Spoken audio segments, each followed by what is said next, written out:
steps do you take to network and gain visibility at work? If your colleagues and leaders were asked to describe you in 3 words, would those words align with your personal brand that you want to project? Or if not, then what needs to change? Well, get ready to level up your influence and expand your brand, networking, and career success with our guest, Monique Daigneault. We're talking all around mastering informational interviews for internal networking success. And in that, we're going to dive into how you can leverage these conversations to build relationships, strengthen your personal brand, and mentor your team to do the same. You'll walk away knowing how to clarify and communicate your brand, how to set up and maximize informational interviews each and every month to build relationships, get that visibility, and ensure that people know who you are. And lastly, how to seamlessly weave your brand, your accomplishments into every conversation. You can learn more about Monique at mdconsultingglobal.com and then get ready to take action on expanding your influence, brand, and visibility so you can achieve great success. Let's dive in. Welcome to Shedding the Corporate Bitch, the podcast that transforms today's managers into tomorrow's powerhouse leaders. Your host, Bernadette Boas, executive coach and author, brings you into a world where the corporate grind meets personal growth and success in each and every episode. With more than 25 years in corporate trenches, Bernadette's own journey from being dismissed as a tyrant boss to becoming a sought-after leadership coach and speaker illustrates the very essence of transformation that she now inspires in others with her tips, strategies, and stories. So, if you're ready to shed the bitches of fear and insecurity, ditch the imposter syndrome, and step into the role of the powerhouse leader you were born to be, this podcast is for you. Let's do this. Monique, how are you? Welcome, welcome, welcome. Thank you, Bernadette. It's so great to be here. It's great to have you because I found this topic of informational interviews extremely intriguing because I've heard a lot of different takes on a lot of different ways to go about interviews, but I really am looking forward to learning more about specifically what you are doing. But before we do, I love our listeners and viewers to get to know our guests on a more personal level. So could you share with us a little bit about Monique? Yes, well, I am an executive coach. I come from a corporate background in HR, but have had my coaching practice for the last probably 11 years now. Time has really flown, where I work with corporate executives and really helping them with any issues or challenges that come up for them in the workplace, which is kind of why this topic is so important, because many of them come to me wondering how they can get more visibility in the workplace and how they can get promoted and things like that. So it's really one of the topics that I work with them a lot on. And of course, now with a lot of the issues that are happening in the workplace, there are a lot of people getting laid off and they have never worked on how to promote themselves internally or externally when looking for other jobs. So I work with a lot of people depending on what their challenges are, but everything really relates back to the workplace. Since you raised up the issues that are going on in the workplace, what are those issues that you're finding that are causing the layoffs and therefore a lot of people reaching out to you? Well, companies are downsizing. A lot of them are having budgeting issues. So that's a big problem right now. And it's just that it's happening across multiple industries. It used to be maybe just 1 or 2 industries, and downsizing has always been a common thing when companies try to cut back and save money. But now it is happening across multiple industries. So it has taken many people off guard, because some people have been with their company for 20 or 30 years and they haven't interviewed in all that time. And they haven't even needed to try to promote themselves within their company. They've gotten promotions because they've kind of been tapped on the shoulder and offered promotions. So people are finding now they have to work even harder within their companies, if they're staying in their company, to get promoted and to ensure that they're showing their value so that maybe they're not caught up in the layoffs that are happening. doesn't it also touch on the fact that you never want to get complacent? You never want to get too comfortable. You should learn techniques and strategies, such as what we're going to talk about regarding informational interviews, in order to always be, advocating for yourself, creating your brand, communicating that brand, and so forth. It's absolutely true. And when I coach people who have not been caught up in the layoffs, they're usually pretty worried. And they're saying things like, well, what if it happens to me next? Or I feel like I'm walking on eggshells. I never know if it's going to happen or not. Right away, we start working on proactive strategies, things that they can do in case it does happen to them, which involves making sure their resumes are updated, making sure LinkedIn is updated, making sure they're networking, making sure they're learning these strategies that we're going to talk about today for informational interviews, so that they are prepared. And I have found that seems to take some of the pressure off of them. And especially because throughout our work, we talk about helping them understand their value, because part of becoming complacent is that people stop realizing what their own value is in an organization, and they stop talking about it. Right. So as soon as you get laid off or you're faced with job challenges, you don't really even know how to verbally promote yourself because you haven't had to do that. Well, I'll be thinking about all those people that are being laid off and going through challenges, because it's never easy. Even when you are prepared, right? It's never easy. But you're going to help us tackle at least getting as prepared as we can be proactively. So I mentioned informational interviews multiple times. Could be new to many people. Could you help us define and help us understand what informational interviews are? Certainly. Originally, that term was used when someone was looking for another job in a different company, and they didn't understand much about the new company or even the new role or the company culture, and they wanted to gather information about the new company to see if they even wanted to work there. So informational interviews at that time was about contacting people who knew about the company or who worked in the company, scheduling brief 30-minute meetings, asking questions about the company, and just gathering information, like a fact-finding meeting.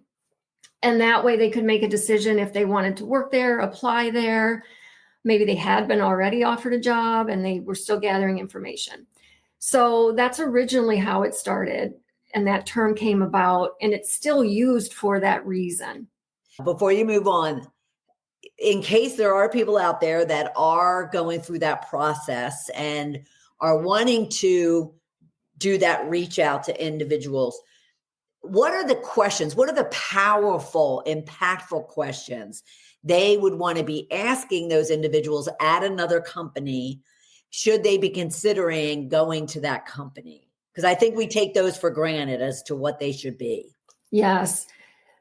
One important question is, how would you describe the culture here? Many people are really concerned about going to a new company and having it maybe be a culture that is toxic or something that's not in alignment with their own values. So that's a really important question to ask. Anything around culture, values, what does success look like in this job, in this company? What avenue is there for growth? Anything like that related to career trajectory and how to move up and move forward. And then they can get more detailed about the actual personality of the person they would be working for, the manager. What kind of a managerial style, what kind of a leadership style does that person have? So they should always be focused on not only the big picture, what direction is this company going in? What's the strategy that this company uses? But then more detailed information about the person that they would actually be reporting to, because that's a big issue for many people. They've had bad experiences with bosses and with leaders, and they don't want to go back to the same kind of situation. You were then saying that, however. Yeah, so that term informational interviews has now morphed into what can be used within an organization, so internally. And it can still be used for someone who is internal to a company, wanting a promotion, wanting to learn about that next job. So they would ask similar questions. If they're looking for a new position, they might meet with people already in that role or people who had been in that role, again, gathering information for a career move. But the other way that it can be used, that anyone can use informational interviews, even if they're not looking to move around, it can be used as a networking tool within the company where they are meeting with people in a very strategic way and asking very strategic questions so that they can get more visibility across the organization. And I have a whole strategy and steps that I take my clients through to help them understand how to do this, because it can be a bit ambiguous. Well, what do you mean I just meet with people? What people? And how often do I meet with them? And what do I ask them? If it's not related to a career move or a promotion, what do I want to ask them? So I take them through a whole strategy and steps, but ultimately what it does for them is that it gives them so much more visibility across the organization. And then later on, if they decide they want to move in their role or move up or have a promotion, they have already networked with people who could help them get there. So it has multiple benefits. And I find that in some ways, some people do this automatically. It's just built into them, networking, meeting with people, but other people don't think to do it. Mm-hmm. They're focused on their daily work. They get into the weeds of their work and they don't think to get out there and make themselves more visible. And what's the mistake or downfall of that for someone? Well, it can definitely hurt their career, because if they do want a promotion, nobody knows who they are. And especially in these calibration meetings that happen once or twice a year, where their boss has to go in and provide justification for raises, promotions, things like that. Things that are commonly said in these calibration meetings is, well, we don't know who that person is, so why would we want to offer promotions or anything like that? So it really has a downfall when it comes to that. But also when people are doing informational interviews within their own company, they are learning. They're learning really valuable information about what is going on outside of their own team, outside of their own organization. And they begin to put the pieces together and see how one thing impacts this thing over here. And this person should meet this person because they have an alignment or a synergy. Right. So it really is a great experience at getting to know people and gathering information. How do you see it supporting someone's strategic thinking or strategic leadership as far as gaining all of this new information, this new knowledge, and these new relationships? Because so many managers, you may encounter this, I'd love to know if you do, are often told, I need you to be more of a strategic thinker. Right. And the way it supports the strategic thinking is that as the managers are branching out and doing this, they're meeting people, they're gathering information. Many of them start to see connections between one project that's being worked on over here and another project over here.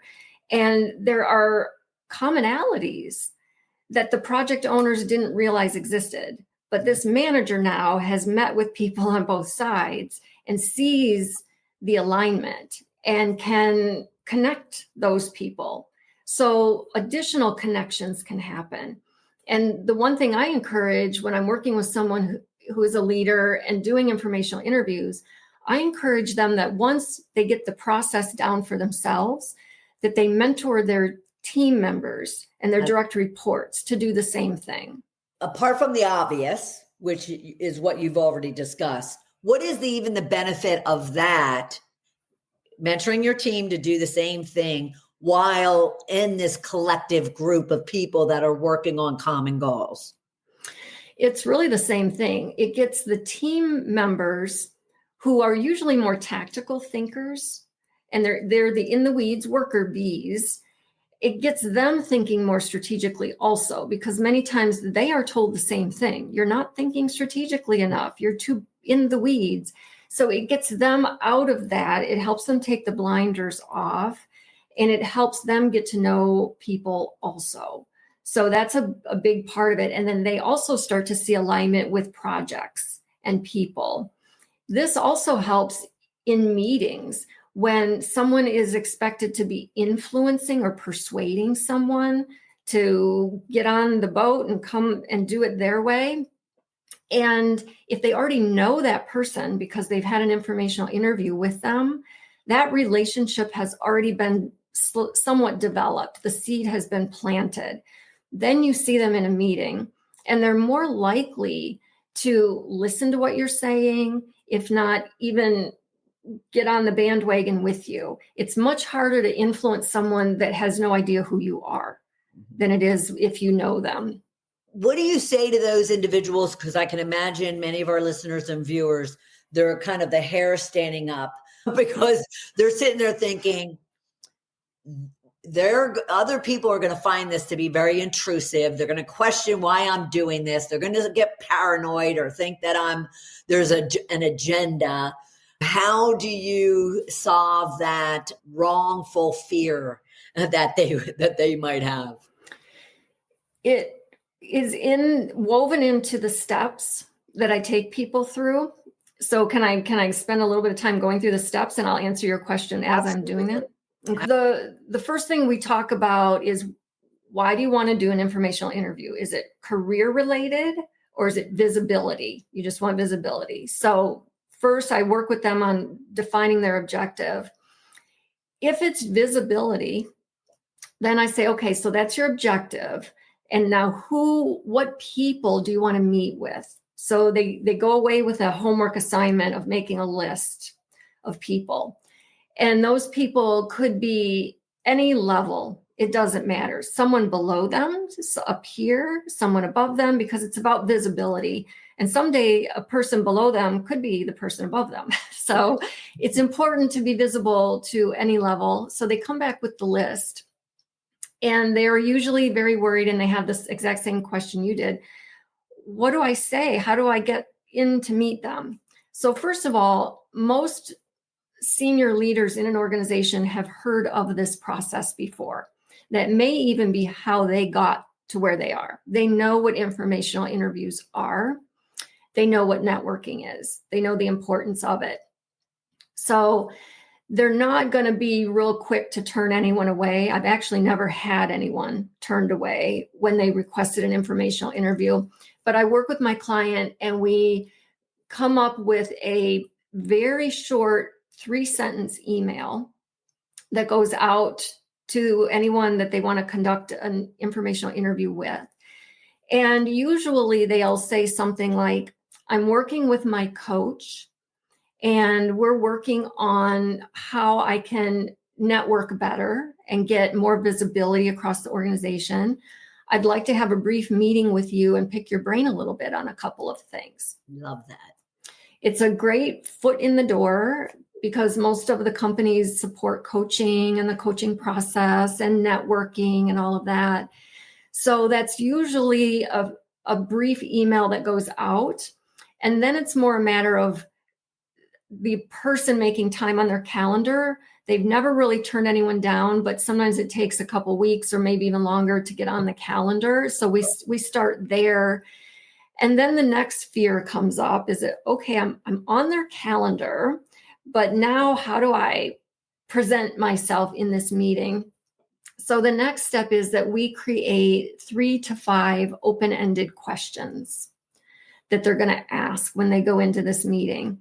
And it's not like a Q&A. It's not an interrogation. It's meant to be a conversation that unfolds. And the 3 to 5 questions are the framework. And there's flexibility there. Mm-hmm. So usually if the informational interview is being conducted for visibility reasons, the person conducting the interview will go in with questions like, how is your team set up? What are some of your biggest challenges this year that you're thinking about? What are some of your pain points? So this is information gathering where they're trying to understand that person's world. And usually that person is very happy to talk about their world. They love talking about what's happening with their team, what's going on, what the goals are. So the conversation usually unfolds really well. And many times it can go longer than 30 minutes. Usually when my clients go into these meetings, they're afraid they're not going to have enough to talk about. And how are they going to fill the time? But usually it's the other way around. Usually there's plenty to fill the time. Sometimes the meetings go over. But when they finish the conversation, I encourage them to do what I call keep the door open. It's the planting of the seed of a relationship. It's not over and done. So I usually have them spend the last few minutes asking, can I connect with you on LinkedIn? Can we do this again in a month or in a quarter? Just to really get the point across that it's the developing of the relationship. It needs to continue. Right. And the cadence of that is up to both of those people. Some people say, well, I'm too busy to do this monthly. We can try this every quarter.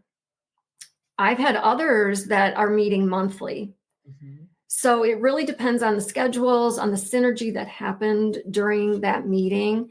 But I have had people come away completely amazed because the goal is when the person goes in to conduct the informational interview, what I say to them is, you need to do more listening than talking. Let the other person talk. You ask a few questions, but you do the active listening. Right. And I've had some people say, oh, I'm really nervous about that. I'm not a listener. I'm a talker. How am I going to stop talking? How am I going to listen? So it is a huge learning for many people because they've had to practice skills that they've not practiced before.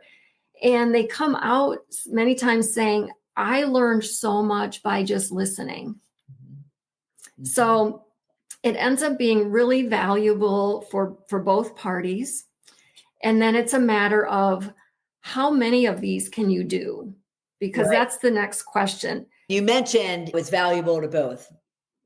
Do you also coach your clients to go in intentionally, structuring it and planning it to where it's a win-win for both parties? It's not just about what you're looking to gain, but there should be something in it for them as well. Yes, we weave into the questions that are asked, the 3 to 5 open-ended questions. The person that's going in to conduct the informational interview also wants to find out what can they do for the other person. Is there some resource you need? Do you want me to connect you with someone? What can my team do for your team? So that gets woven into the conversation so that both parties end up getting something out of it. You were moving on to kind of how this can be structured, as you move forward. Yes, the cadence is really important because it should be something that people do as part of their work. It's not just a one-time thing to have a couple informational interviews and then you drop it. Internal networking needs to happen constantly. You should always be networking. So I work with people on how much time do you have to do these?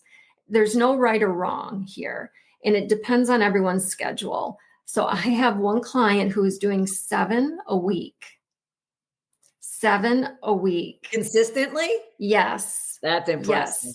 Yes. He keeps adding to his list and growing the list. And when he goes in for an informational interview, usually the person says, oh, you need to meet so-and-so. So then he comes out with a longer list. So I also have clients that can only do one a month.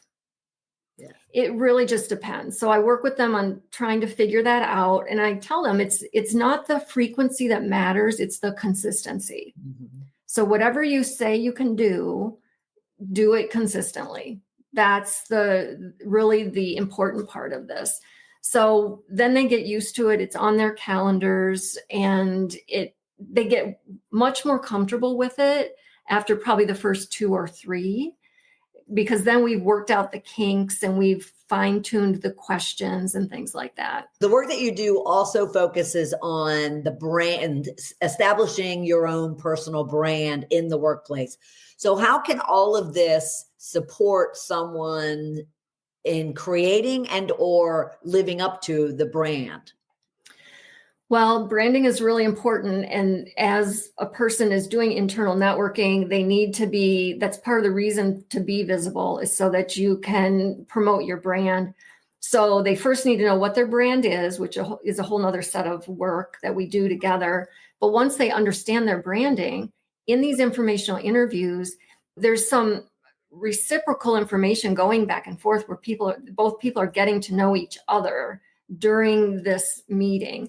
So they need to be talking about their branding and their skill set and their accomplishments. Those can be easily woven into the conversation in subtle ways, and even into the 3 to 5 questions that are asked.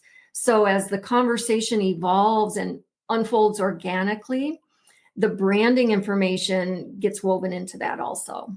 And the purpose of the brand is for that individual to know themselves, to really understand and be self-aware of what it is they bring to the table. Is that it? Yes. And then that gets communicated in all of these networking meetings.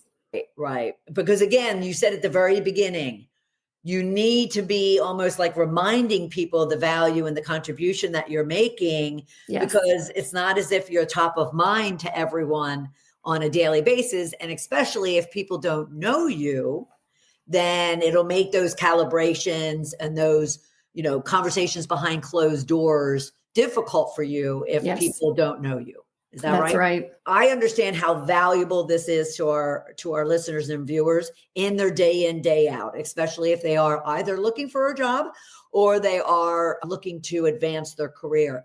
So you have a toolkit called Survive and Thrive. Could you give us a little tidbit of information in regards to that? And then I'll mention that you can go to mdconsultingglobal.com to pick it up. Yes, it's a book that was just published by Mango Publishing Group in July. So I'm really proud of it. I'm busy promoting it. The Survive and Thrive Toolkit for Leaders. And it really gives a lot of tips and strategies on leadership and best practices that have come from my years of coaching. And there is a whole section and chapter in it about what we just talked about informational interviews and all the steps that they can go through to conduct them on their own. So if they were to leave this conversation right now, and now their interest is piqued, and you gave them great tips and strategies as far as what they could be doing for themselves, what would you say would be the number one most valuable thing they could put into action right now?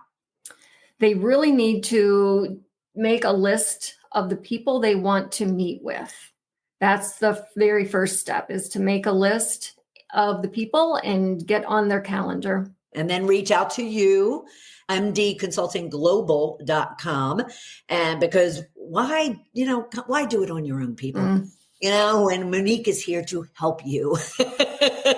I want to remind everyone, do go to mdconsultingglobal.com and learn all about the work that she is doing. And right there, you can also pick up her book, Survive and Thrive Toolkit, and follow her on LinkedIn. And it's real easy. Just go to Monique Daigneault. And the last name spelling is Daigneault. But of course, all this information will be in our show notes anywhere you're getting your podcast or watching it on video.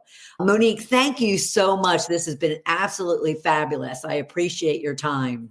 Oh, Bernadette, it's been so much fun. Thank you for having me. You're welcome. Don't you just love powerhouse conversations, especially when they're so full of actionable tips and strategies that you can actually leave this conversation with today and go and act on and start seeing some significant results. And one of those is all around the informational interviews that we discussed with Monique.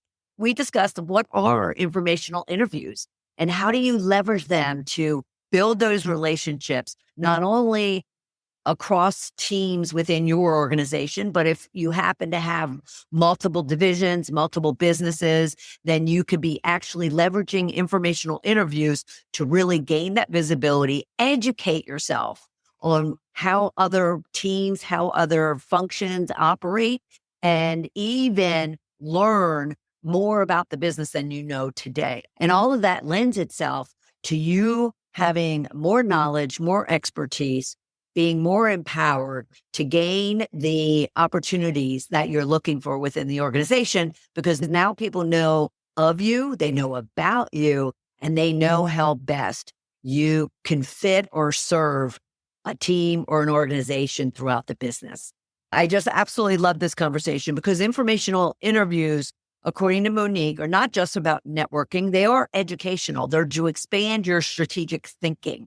They're to really help you with that brand, that personal brand. Many might look at it as the perception others have of you, and you want to influence, you want to control what that brand is. And Monique's work centers around you really crafting the brand that you want to project.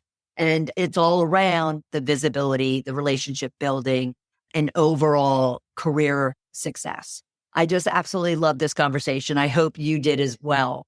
If you enjoyed this episode, then be sure to follow us each and every week for a new topic and a new guest and a new conversation around how you can become a powerhouse leader. All you need to do is go to balloffirecoaching.com/podcast, and you'll find links there where you can follow us on any one of your podcast streaming services or on our Shedding the Corporate Bitch YouTube TV channel. Until next time, bye.